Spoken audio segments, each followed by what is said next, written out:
rahimahullah dengan syarahnya dari Syekh Saleh Fauzan hafizahullah taala. Sekarang kita masih dalam muqaddimah yang disampaikan oleh Syekh Saleh Fauzan. Beliau memberikan pendahuluan yang cukup bagus terkait dengan masalah dosa besar ini. Qala, beliau berkata, wat-ta'atu kisman. Ketaatan ada dua. Wajibatun wa mustahabbatun. Yang disebut dengan amalan taat. Ta'ah yakni melaksanakan perintah. Itu yang disebut dengan taat. Ada yang sifatnya wajibat, ada yang sifatnya mustahabbat. Nah, tentunya beda dengan takwa. Takwa, ta'ah ini masing-masing punya pengertian sendiri-sendiri. Kalau takwa melakukan penjagaan-penjagaan agar terhindar dari hukuman Allah. Bertakwalah kepada Allah, artinya lakukanlah penjagaan-penjagaan. Jangan sampai kena hukuman Allah. Karena takwa dari kata waqa yaqi wiqayah. Artinya penjagaan. Jadi ketika dikatakan bertakwalah kepada Allah, artinya jagalah dirimu dari Allah.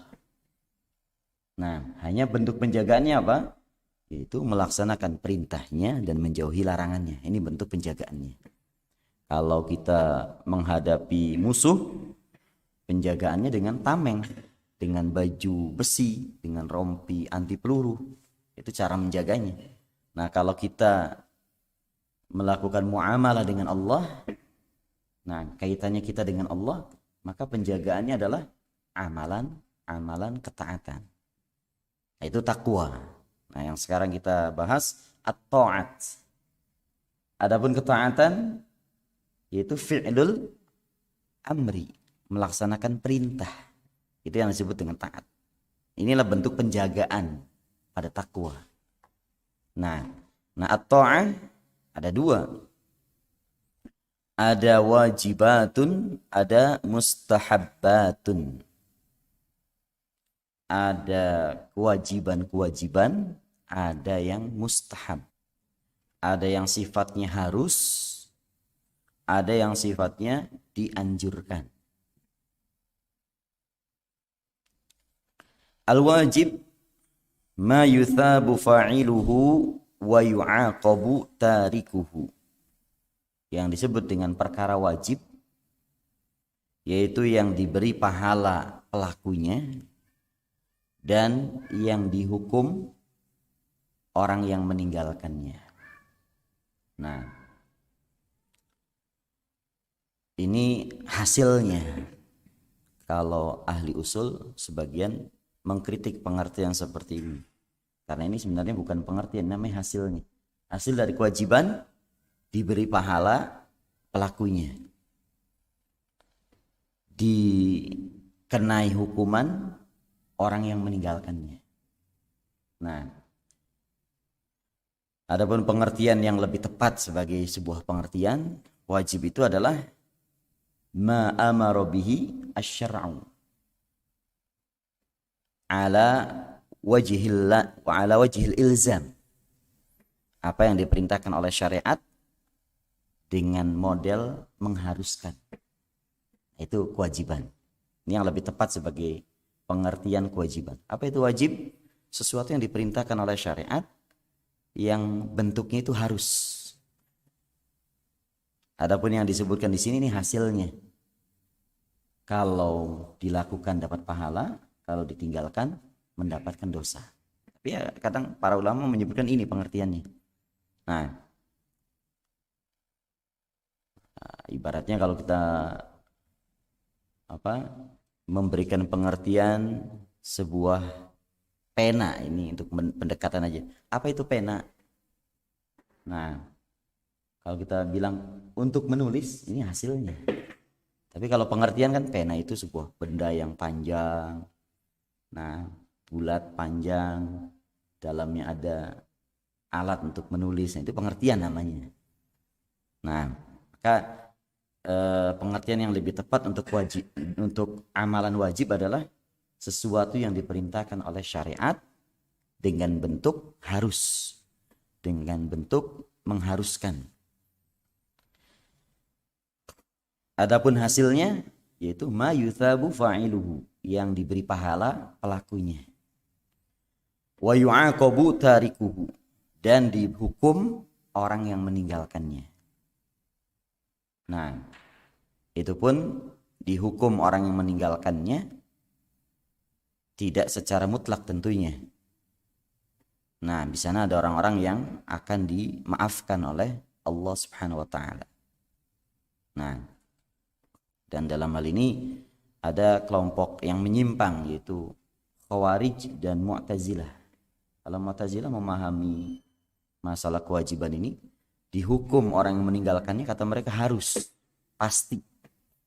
Orang meninggal dalam keadaan punya dosa besar, pasti dihukum. Khawarij mengkafirkan pelaku dosa besar, jadi pelakunya pasti dalam neraka. Mu'tazilah juga sama, pendapat mereka demikian. Orang yang melakukan dosa besar dan belum bertaubat kemudian meninggal pasti masuk neraka. Maka kalau menurut Ahlus Sunnah, wa yu'aqabu tarikuhu, akan dihukum pelakunya. Nah, tentunya terkait dengan kehendak Allah Subhanahu wa taala. Bisa jadi Allah taala maafkan. Makanya kalau kita berkata kepada orang-orang yang sudah meninggal, kita katakan rahimahullah. Walaupun dosanya seperti apa. Walaupun pelacur, walaupun gay, meninggal dalam keadaan sebagai orang yang melakukan homo, walaupun demikian kondisinya, peminum khamr, kita katakan rahimahullah, semoga Allah taala merahmati dia. Karena bisa jadi orang seperti itu justru diampuni oleh Allah taala. Nah, dengan rahmahnya Allah taala mengampuni orang-orang yang meninggal dalam keadaan melakukan dosa besar. Kemudian al-mustahab. Al-mustahab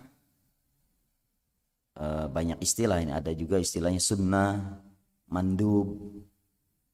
Mustahab itu artinya yang disukai. Nah, ma yuthabu fa'iluhu wa la yu'aqabu tarikuhu, yang diberi pahala pelakunya dan tidak dihukum orang yang meninggalkannya. Ini juga hasilnya, ini hasil dari melakukan yang sunnah. Yang mustahab adalah dapat pahala, tapi kalau ditinggalkan tidak dapat dosa. Adapun pengertian yang lebih tepat, ma amara bihi syar'u la ala wajhil ilzam, sesuatu yang diperintahkan oleh syariat tetapi tidak dengan cara diharuskan, tetapi modelnya tidak diharuskan, itu sunnah. Seperti sunnah rawatib, qabla subuh. Nah, kita nggak bisa mengatakan kamu berdosa kalau meninggalkannya, tidak. Tapi kita hanya mengatakan kamu kehilangan pahala yang banyak. Nah, ada yang dikatakan dosa, tidak. Juga tidak kita mengharuskan seperti sholat subuh. Kalau sholat subuh harus. Kalau qabla subuh disuruh orangnya tetap aja nggak qabla subuh, ya udah. Kita nggak bisa memaksakan, kita hanya menganjurkan, mendorong dan mendorong. Nah, walaupun tentunya kalau seseorang selalu meninggalkan yang sunnah, nah tentunya ada akibatnya. Nah, karena sunnah itu sebagai pertahanan terhadap yang wajib. Kalau kita melaksanakan yang sunnah, yang wajib pasti terjaga. Kita melaksanakan qabla subuh, jelas sholat subuhnya terjaga. Qabla subuh kan beriringan dengan subuh. Tapi kalau kita nggak melaksanakan qabla subuh, memang sengaja gitu ya, atau melalaikannya, nggak begitu perhatian, pasti subuhnya pun mungkin ketinggalan. Nah, Kenapa? Adzan, ya tenang aja masih nunggu qomat. Karena nggak ada pikiran mau qobla subuh. Sehingga akhirnya sholat subuhnya pun lewat itu. Entah ketinggalan atau bahkan nggak bisa berjamaah. Ini diawali dengan meninggalkan yang sunnah-sunnah. Maka yang sunnah ini batasan-batasan agar yang wajib terjaga. Nah, ini amalan ketaatan. Amalan ketaatan ada dua. Ada yang sifatnya wajib, ada yang sifatnya mustahab. Mustahab banyak istilah. Bisa juga sunnah, bisa juga mandub, bisa juga nafilah. Ini istilah-istilah untuk wajib. Ya, untuk mustahab. Wal ma'asi tanqasimu ila iddati aqsam. Maksiat terbagi menjadi beberapa macam. Faminha diantaranya ma huwa kufrun wa syirkun, yang hukumnya kufur dan syirik. Ada yang kufur, ada yang syirik. Enggak semuanya syirik. Nah, ada juga bukan syirik tapi kufur. Seperti perbuatannya iblis. Disuruh sujud kepada Adam, enggak mau. Padahal iblis tahu Allah Ta'ala satu-satunya yang berhak diibadahi. Iblis sebelum diusir dari surga termasuk hamba Allah yang beribadah bersama para malaikat. Apa dosanya? Kufur. Itu kufur iba namanya. Kufur enggan. Disuruh sujud, nolak, gak mau. Padahal Allah Ta'ala yang langsung menyuruh. Tapi gak mau. Ingkar. Karena menganggap dia lebih utama daripada Adam. Nah, khalaqtani min narin wa khalaqtahu min tin. Engkau menciptakan aku dari api dan engkau menciptakan dia dari tanah. Api lebih baik daripada tanah. Ini namanya apa? Qiyas. Yang pertama kali mengkias adalah iblis.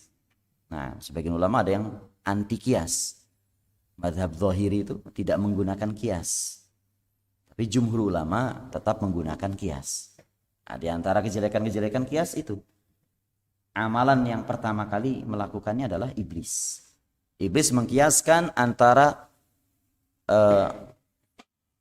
mengkiaskan api dan tanah dalam hal penciptaan. Untuk menunjukkan mana yang lebih utama. Menurut dia, api lebih baik daripada tanah. Mengapa dia yang disuruh sujud kepada Adam? Adam lebih rendah daripada iblis. Padahal kenyataannya, tanah lebih utama daripada api. Ini yang sebenarnya yang salah iblisnya ini. Tanah itu lebih utama daripada api. Kenapa lebih utama daripada api?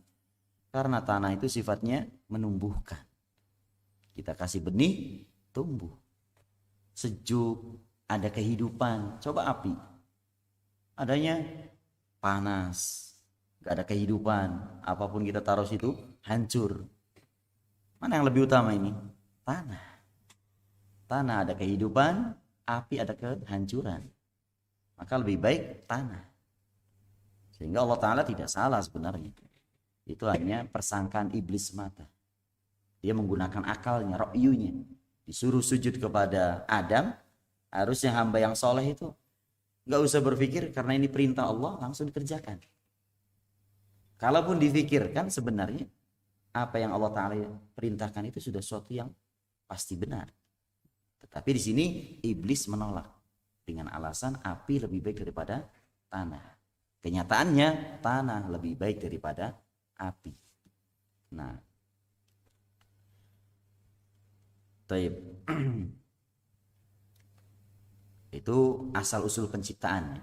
Asal usul penciptaan. Setelah jadi ya bentuknya bukan tanah, bukan api lagi. Manusia bentuknya seperti ini, iblis ya bentuknya dengan bentuknya. Hanya asal usulnya dari api dan dari tanah. Taib. Maka yang dilakukan oleh iblis itu bukan kesyirikan, tetapi kekufuran. Kufur iba, kufur enggan. Ketidakmauan dalam menjalankan perintah Allah Subhanahu wa Ta'ala. Dan ini termasuk bentuk maksiat. Ada juga syirik. Syirik yakni da'watullahi ma'ahu ghairah. Nah, atau ini berdoa atau menyeru kepada Allah bersama Allah. Da'watullah ma'a ghairi. Kurang lebih demikian. Menyeru Allah bersama yang lainnya. Itu yang disebut dengan syirik. Kalau menyeru kepada selain Allah murni, namanya apa? Kufur. Ateis, kufur. Nah, kalau syirik itu beribadah kepada Allah digabung dengan beribadah kepada selainnya. Namanya juga syirik. Syirik itu menyekutukan, menggabungkan, tidak menjadikan satu dalam peribadatannya. Baik, maka di sana ada kufur, ada syirik. Innallaha la yaghfiru ayyushraka bihi. Sesungguhnya Allah tidak mengampuni dosa kesyirikan padanya. Itu pembahasannya syirik. Di sana ada juga dosa-dosa yang tidak Allah Ta'ala ampuni selain syirik. Nah, seperti kekufuran-kekufuran itu. Wa yaghfiru ma duna dzalika liman yasha, dan Allah Ta'ala akan mengampuni dosa di bawah itu. Wa minha, diantaranya yang disebut dengan maksiat, ma huwa kabiratun duna syirk. Dosa besar tapi di bawah syirik. Termasuk dosa yang sangat besar tetapi dia di bawah syirik. Wa minha, diantaranya ma huwa as-saghair. Dosa-dosa yang kecil. Fa amal kufru, adapun kekufuran, aw syirku, atau juga kesyirikan, fa innallaha la yaghfiruhu, Allah Ta'ala tidak akan mengampuninya. Kalau ada seseorang yang mati dalam keadaan melakukan kesyirikan, dalam keadaan melakukan kekufuran, maka tidak akan ada kata maaf di hari akhirat kelak. Illa idza taba sahibuhu, kecuali kalau orangnya bertaubat. Minhu qabla an yamut, sebelum meninggal dunia. Wa amma law mata alaihi fa huwa khalidun mukhalladun finnar. Adapun kalau seseorang mati dalam keadaan melakukan kekufuran, kufur akbar, dan melakukan syirik, syirik akbar, maka dia akan kekal di dalam neraka selama-lamanya. Qala subhanahu, Allah Subhanahu wa taala berfirman, innallaha la yaghfiru ayyushraka bihi. Sesungguhnya Allah Ta'ala tidak akan mengampuni dosa kesyirikan padanya.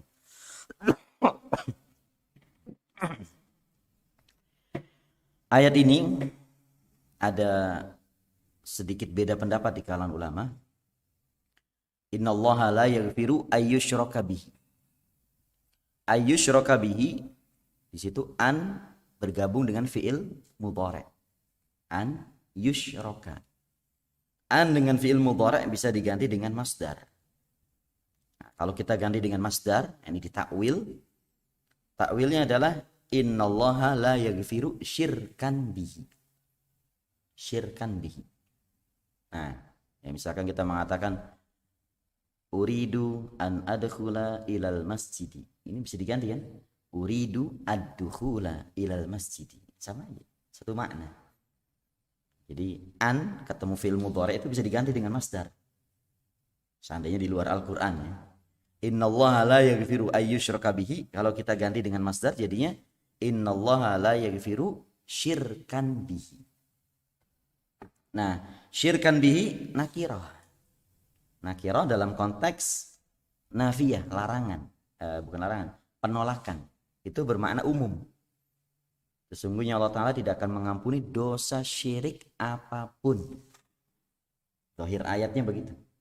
Nah, syirik ada dua, syirik besar, syirik kecil. Kalau syirik besar, para ulama sepakat bahwa syirik besar itu tidak akan diampuni sama sekali. Yang jadi masalah syirik kecil. Apakah masuk kriteria tidak akan diampuni sama sekali? Contoh syirik kecil seperti riya, sum'ah.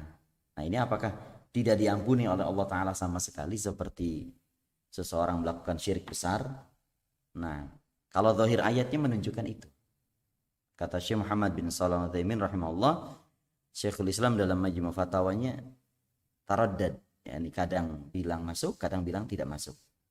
Nah, dalam sebagian tempat mengatakan masuk, dalam sebagian tempat mengatakan tidak masuk untuk syirik kecil ini. Al-muhim ala kulli hal, adapun jumhur ulama mengatakan hanya syirik besar yang dimaksud. Syirik kecil seperti dosa-dosa yang lainnya. Riya, ini tergantung Allah Ta'ala dimaafkan atau tidak. Nah, kalau dimaafkan ya sudah akan dihapus dosa-dosanya. Beda dengan syirik besar. Kalau mati dalam keadaan tidak bertaubat, dia akan dikenai hukuman kekal di dalam neraka. Adapun syirik kecil, maka menurut jumhur ulama tidak masuk. Dia masuknya kepada maksiat-maksiat biasa. Hanya urusannya lebih besar. Nah, bisa jadi akan diampuni oleh Allah Ta'ala walaupun orangnya belum bertaubat. Tapi hanya saja wallahu a'lam bishawab, kalaupun dikatakan tidak akan diampuni sama sekali, bukan berarti akan kekal di dalam neraka. Nah, hanya saja akan kena pertanggungjawaban. Nah, tidak mungkin diampuni oleh Allah Ta'ala begitu saja. Tetap akan kena pertanggungjawaban untuk syirik kecil. Karena dia termasuk dosa yang tidak akan diampuni. Nah, adapun yang menjadikan kekal di dalam neraka, khusus yang syirik besar.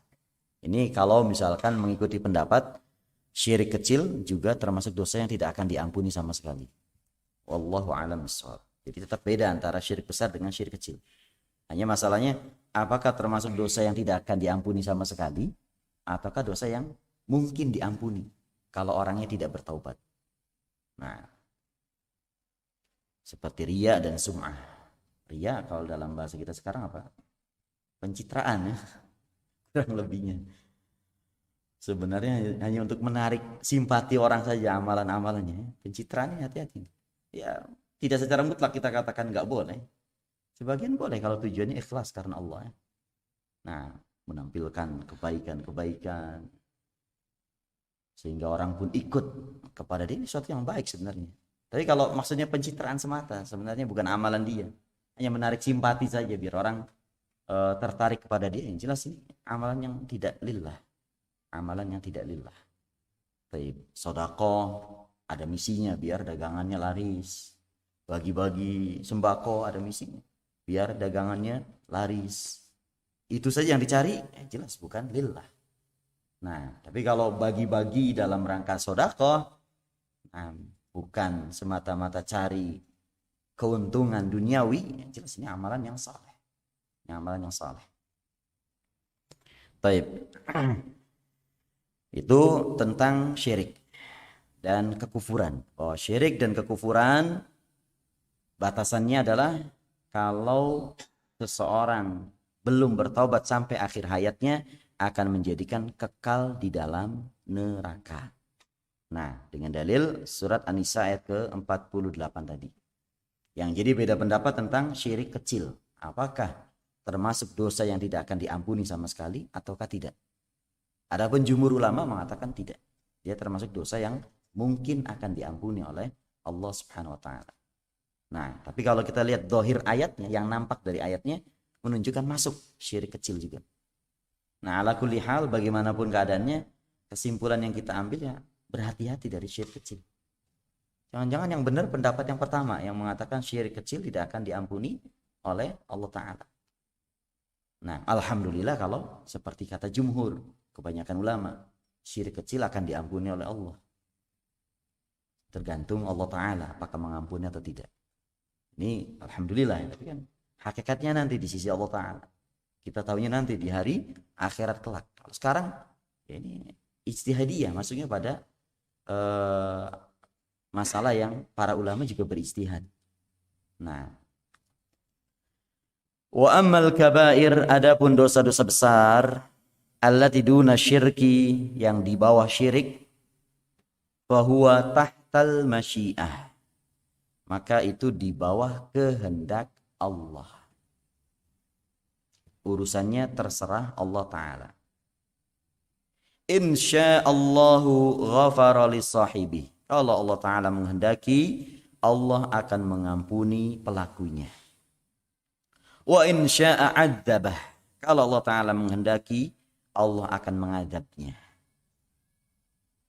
Allah Ta'ala berfirman, innallaha la yaghfiru ayyushraka bihi wa yaghfiru ma duna dzalika liman yasha. Allah Ta'ala akan mengampuni dosa yang di bawah syirik bagi siapa yang Dia kehendaki.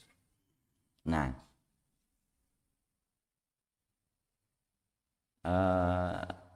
ini bukan berarti kita menjadikan bermudah-mudahan dalam masalah dosa besar. Gampang, apakah Allah Ta'ala mengampuni atau tidak? Bukan, ini maksudnya hukumnya ini seperti ini. Kita tidak berkata seperti Yahudi. Yahudi mengatakan apa? Nah, wa qalu lan tamassana an-naru illa ayyaman ma'dudat.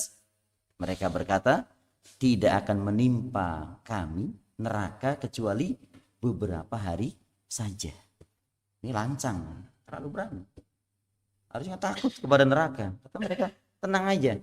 Kalaupun kita masuk neraka, cuma beberapa hari saja. Ini keyakinan yang bid'ah. Tidak ada dasarnya. Nggak ada disebutkan dalam Taurat begitu. Nah, apalagi Al-Quran. Nggak ada penyebutan seperti itu. Ini keyakinan yang diada-adakan. Tapi dengan keyakinan ini, akhirnya amalan-amalan mereka jadi ngaco semua. Nah, ini keyakinan yang bid'ah. Kemudian dibangun di atasnya amalan-amalan mereka. Bermudah-mudahan. Melakukan riba, ya nggak apa-apa. Neraka sebentar aja nanti. Nah, padahal kalau ditelusuri, apa dalilnya kamu akan masuk neraka sebentar saja? Ya nggak ada. Diawali dari sikap menggampang-gampangkan, kemudian jadikan akidah. Nah, itu hanya sesuatu yang diada-adakan oleh mereka sendiri. Nah, maka tetap kita harus berhati-hati dari dosa besar.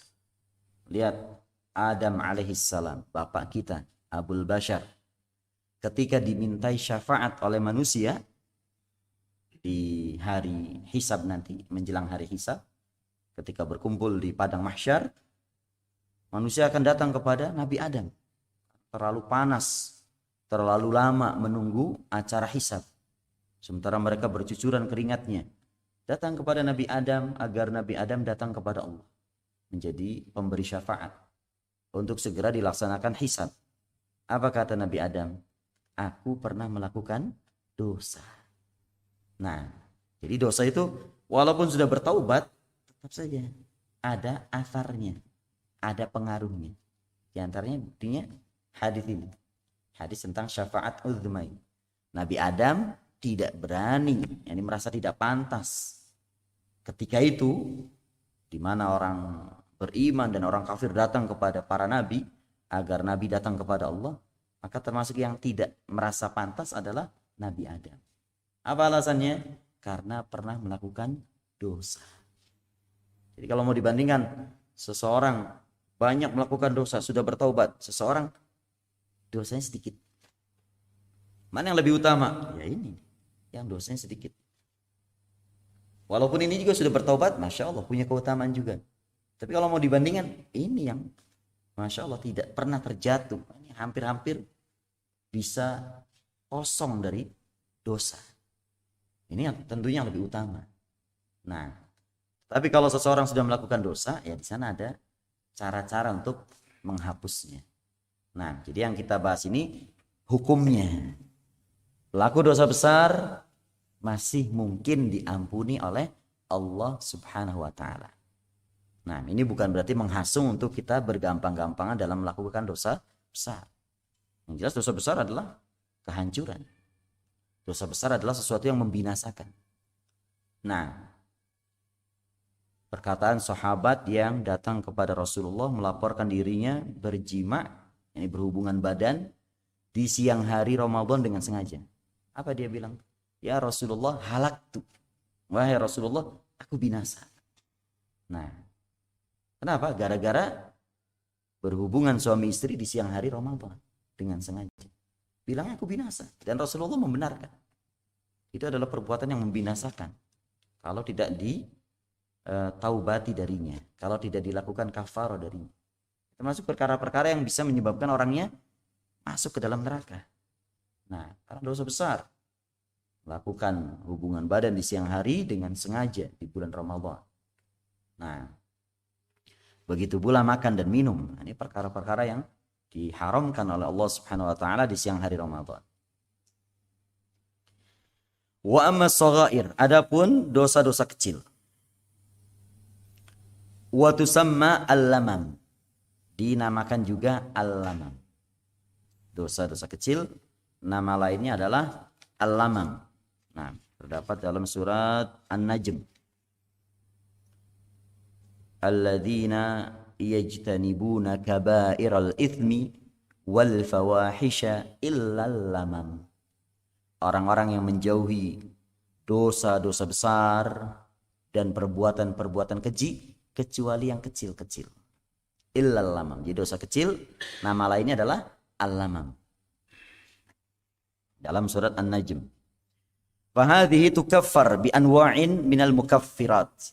Adapun al-lamam atau as-saghair bisa dihapus. Kalau dosa besar harus dengan taubat. Dosa besar harus dengan taubat. Nah, taubat ya di sana ada ketentuan-ketentuannya. Kalau dosa kecil, walaupun tidak bertaubat, bisa saja akan hilang. Dengan cara melakukan mukaffirat, hal-hal yang menghapusnya. Fatukaffaru bit-ta'at, akan dihapus dengan ketaatan-ketaatan. Wa minha as-salawat al-khams, diantaranya salat yang 5. Salat yang 5 akan menghapus kesalahan-kesalahan kita. Ya, dosa-dosa kecil kita. Yukaffirullahu biha as-saghair. Allah Ta'ala akan menghapus dengannya dosa-dosa kecil. Qala Ta'ala, Allah Ta'ala berfirman, wa aqimis salata tarafayn nahari wa zulafan minal lail. Tegakkanlah salat di dua penghujung siang. Maksudnya di awal siang dan akhir siang. Awal siang berarti subuh, akhir siang zuhur dengan asar. Nah, wa zulafan minal lail, dan permulaan dari awal malam, yakni maghrib dengan isya. Nah, sebagian orang ada yang menarik kesimpulan sholat itu cuma 3 waktu berdasarkan ayat ini. 2 siang, 2 penghujung siang, dan awal malam. Jadi cukup 3 kali saja. Ya sahih kalau dalam keadaan safar. Betul. Waktunya subuh, zuhur, asar kan dijamak kan. Entah awal jamak takdim, jamak takhir. Maghrib isyanya juga dijamak. Jamak takdim dengan jamak takhir. Nah, tapi kalau dalam keadaan mukim, waktunya 5. Nggak bisa kita hanya berdasarkan dengan satu ayat menolak yang lain-lainnya. Sedemikian banyak keterangan dari Nabi Shallallahu Alaihi Wasallam. Nah, maka ini harus dipahami dengan ayat-ayat yang lainnya dan juga dengan hadis-hadis yang lainnya. Bahwa sholat itu ada 5, bukan 3. Nah, menjadi 3 waktunya kalau dalam keadaan safar. Itu rukhsah. Rukhsah dari Allah Ta'ala. Kemudian yang menjadi dalil, innal hasanati yudhibnas sayyiat. Sesungguhnya kebaikan-kebaikan akan menghapus kesalahan-kesalahan. Ini maksudnya apa ini? Dosa kecil akan dihapus dengan kebaikan-kebaikan yang kita lakukan. Walaupun kita nggak bertaubat ya, dalam arti nggak mengatakan Allahumma gfirli, Allahumma atubu ilaik. Ini kan kalimat-kalimat taubat. Nah, kita melakukan kesalahan, kemudian kita melakukan perbuatan kebaikan. Nah, kebaikan akan menghapus kesalahan. Innal hasanati yudhibnas sayyiat. Sesungguhnya kebaikan-kebaikan akan menghapus kesalahan-kesalahan. Nah, bedanya dengan dosa besar, kalau dosa besar harus bertaubat. Dosa besar harus bertaubat. Pernah membunuh, ya nggak bisa sekedar sholat, puasa, kemudian merasa sudah selesai urusannya. Enggak. Tetap itu akan ada pertanggungjawabannya sampai hari akhirat kelak. Kecuali kalau sudah bertaubat. Taubat di situ ada syarat-syaratnya. Taubat ada syarat-syaratnya. Kalau berkaitan dengan haknya manusia, harus diselesaikan dulu urusannya. Nah, pernah membunuh, berarti siap dikisos atau bayar diat. Nah, atau dimaafkan. Harus diselesaikan dulu urusannya ini. Tidak bergampang-gampangan. Nah, pernah utang nggak bayar, nggak bisa sholat aja 5 waktu, utangnya nggak mau bayar, harus bayar dulu. Nah, selesaikan dulu utangnya. Baik. Maka al-hasanat yudhibna sayyiat ini terkait dengan dosa-dosa kecil. Surat Hud ayat 114.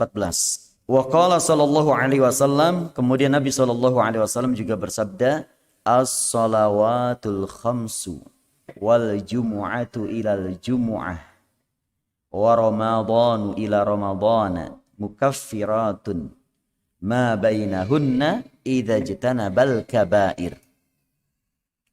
Salat-salat yang 5 Jumat ke Jumat berikutnya, Ramadan ke Ramadan berikutnya, menghapus apa-apa yang ada di antara keduanya. Kalau seseorang menjauhi dosa besar.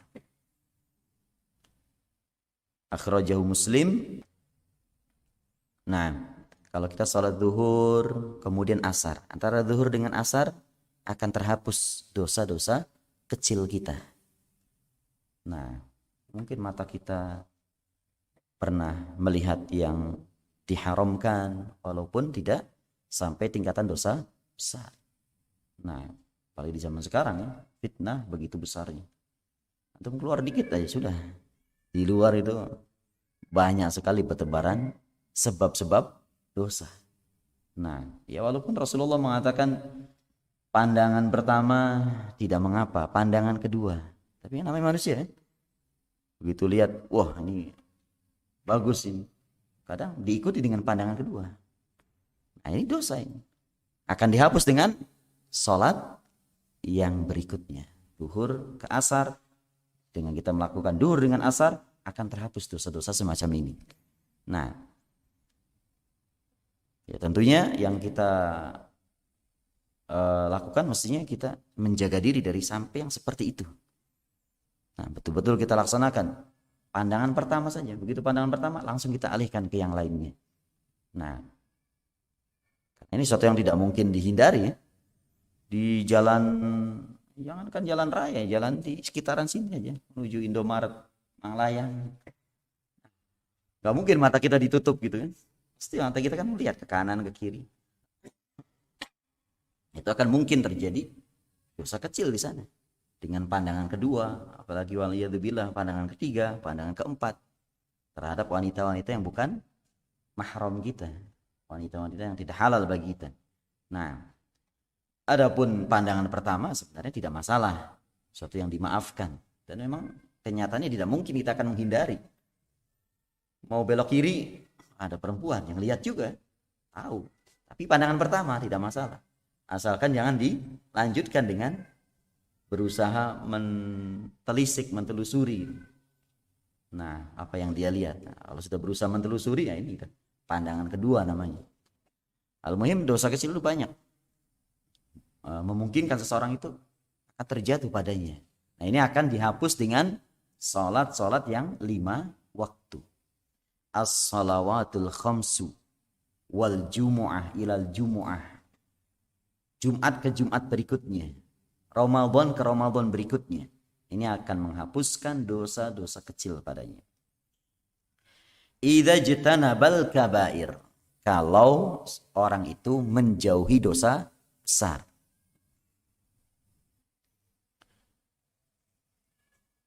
Baik. Nah, ini rinciannya. Ada dosa. Maksiat itu ada 3. Ada yang disebut dengan kekufuran dan kesyirikan. Orangnya tidak akan diampuni oleh Allah Ta'ala kalau meninggal dalam keadaan belum bertaubat dan kekal di dalam neraka. Kemudian yang kedua dosa besar, kabair. Nah, ini akan hapus dengan bertaubat darinya. Akan hapus dengan bertaubat darinya. Akan tetapi kalau ada orang yang belum bertaubat sampai akhir hayatnya, maka mungkin akan diampuni oleh Allah Subhanahu wa taala. Kalau Allah taala menghendaki akan diampuni, kalau Allah taala menghendaki akan dihukum terlebih dahulu. Kemudian yang ketiga, dosa-dosa kecil, as-saghair, yang dikenal juga dengan al-lamam. Dosa-dosa kecil yang tentunya akan hapus dengan taubat juga. Tetapi kalaupun orang yang tidak bertaubat, akan dihapuskan dengan amalan-amalan soleh. Seperti sholat 5 waktu, seperti Jumat, seperti Ramadan. Nah, dengan syarat orangnya meninggalkan dosa besar, maka akan dihapus dosa-dosa kecilnya. Kemudian kata beliau, tukaffaru bitaubati minha, akan dihapus juga dengan taubat darinya. Wa taubatu tukaffiru kulla dzanbin, taubat akan menghapus semua dosa. Walaqad hattallahu 'ala taubah wal istighfar, Allah Ta'ala telah mendorong manusia untuk bertaubat dan beristighfar. Wahuma mimma yumhi bihi dzunub, ini termasuk perkara yang akan menghapus dosa. Wa in kanat kabiratan, walaupun dosa besar, dengan bertaubat dan istighfar, dosa besar pun akan runtuh. Nah, dosa besar pun harusnya akan runtuh. Cuma masalahnya kalau dosa besar ya harus selesaikan dulu urusannya. Harus dengan taubat. Maka dengan bertaubat dan beristighfar, walaupun dosa besar akan hilang juga. Wa in kanat kabiratan aw kanat kufran aw syirkan, walaupun dosa besar atau kekufuran atau kesyirikan. Kalau orang yang sudah bertaubat akan hilang dosanya. Nah, wa man taba wa aslaha al-amal fa innallaha yatubu alaih. Siapa yang bertaubat dan membaguskan amalannya, setelah itu maka Allah Ta'ala akan memberi taubat kepadanya. Nah, dan setelah orang itu bertaubat maka tidak ada cercaan lagi kepadanya. Justru taubat itu amalan. Ya, taubat juga amalan. Ini kabar gembira bagi orang yang punya dosa. Ya, tentunya anak pribadi, antum semua, kullu bani Adam khata'. Ada kabar gembira. Orang yang berdosa itu sebenarnya ada amalan baru bagi dia, yaitu taubat. Gambarannya begini. Ada seseorang melakukan kesalahan 10 hari. Dan dia melakukan kebaikan 10 hari. Berarti catatannya kan kebaikan 10 hari, kesalahan 10 hari. 20 hari ini 50-50. Setengah baik, setengah buruk. Nah, itu catatan awalnya begitu. Kemudian orang ini bertaubat. Apa yang terjadi? Keburukannya dihapus. Yang 10 itu dihapus. Nah, sudah dihapus, diganti dengan amalan taubat. Taubat kan amalan kan? Jadinya 10 hari taubat, 10 hari amalan kebaikan.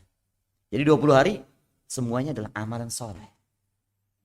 Maka bagi orang yang punya dosa, sebenarnya terbuka bagi dia amalan baru, yaitu taubat. Di hadapan Allah Ta'ala jadinya penuh. Amalan semua jadinya. Kalau dia mau bertaubat kepada Allah. Nah, hanya ingat asarnya, akibatnya masih ada. Bukan berarti, berarti saya lebih utama dari si fulan. Si fulan amalannya cuma amalan kebaikan, gak ada amalan taubat. Saya ada amalan taubat. Enggak. Amalan taubat itu artinya sekedar untuk mengganti yang buruknya. Tapi tetap berarti dia punya kesalahan ketika itu. Lebih baik si fulan yang tidak pernah melakukan kesalahan itu. Orang yang pernah membunuh dengan orang yang tidak pernah membunuh, ya lebih baik orang yang tidak pernah membunuh daripada orang yang pernah membunuh walaupun bertaubat. Nah, hanya saja ketika dia sudah melakukan pembunuhan, jangan berkecil hati, jangan sedih. Ada jalan keluarnya. yaitu bertaubat kepada Allah Subhanahu wa taala. Baik. Insyaallah kita akan lanjutkan pada kesempatan yang akan datang terkait dengan masalah ini. Barangkali ada pertanyaan sebelum kita tutup.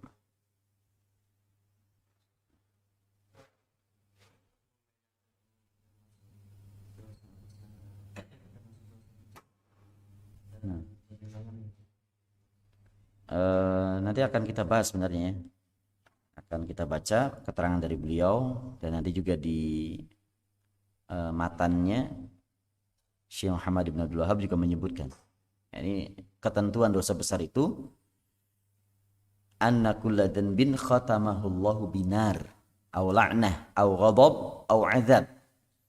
Setiap dosa yang Allah sebutkan kemudian diakhiri dengan adanya ancaman neraka atau laknat atau marah atau azab, akhirnya termasuk dosa besar. Misalkan membunuh, gimana ayatnya? Wa may yaqtul mu'minan muta'ammidan fajazauhu jahannam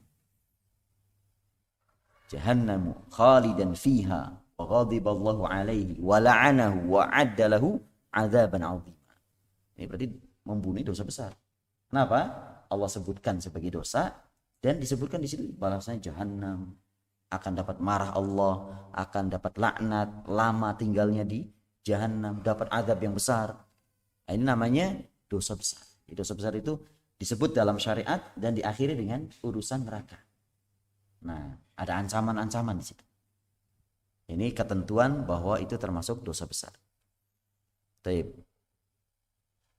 Tentunya ada banyak pengertian ya tentang dosa besar, tapi ini yang dipilih oleh Syekhul Islam Ibn Taimiyah, juga yang disebutkan oleh Syekh Muhammad Ibn Abdul Wahab tentang apa yang dimaksud dengan dosa besar. Baik, jadi kalau ada penyebutan dosa dan diakhiri dengan masalah laknat, masalah marah Allah, ini sudah termasuknya dosa besar. Nah, masuk dalam hal ini seperti isbal. Ma asfala minal ka'baini fa finnar. Yang di bawah mata kaki dia dalam neraka. Ancamannya langsung dalam neraka. Nah, yang seperti ini, model-model seperti ini masuknya kepada dosa besar. Baik. Wallahu a'lam bishawab. Baik, dan perlu diketahui yang kita bahas punya Syekh Muhammad Ibn Abdul Wahab. Karena di sana ada juga yang terkenal punya Imam Al-Zahabi. Al-Kabair milik Imam Zahabi. Barangkali antum mencari kitabnya jangan keliru. Yang kita pakai punya Syekh Muhammad Ibn Abdul Wahab. Memang lebih terkenal lagi punya Al-Zahabi.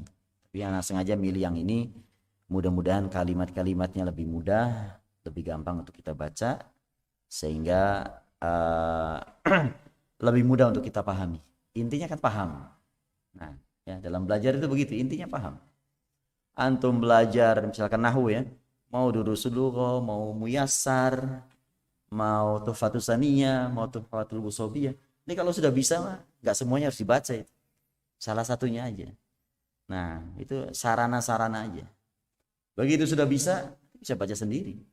Nah, ini enggak mesti harus semuanya dibaca semua. Tuhfatul busobiyah diikuti, durus lughahnya ikut, semua ikut semua. Kalau bisa ya bagus, tapi kadang waktunya kan kurang ya. Nah, sebagiannya saja, kesana nanti semuanya bisa kita ambil. Nah ini harapan kita begitu ya. Walaupun kita nggak baca punya Adz-Dzahabi, kita baca yang punya Syekh Muhammad Ibn Abdul Wahab, tapi harapannya ya bisa paham tentang masalah Al-Kabair dan ancaman-ancamannya dan yang terkait dengan masalah itu. Wallahu a'lam bishawab. Baik, kita tutup saja pertemuan kita kali ini. Wa sallallahu ala Muhammadin wa ala alihi wa sahbihi wasallam. Wassalamualaikum warahmatullahi wabarakatuh.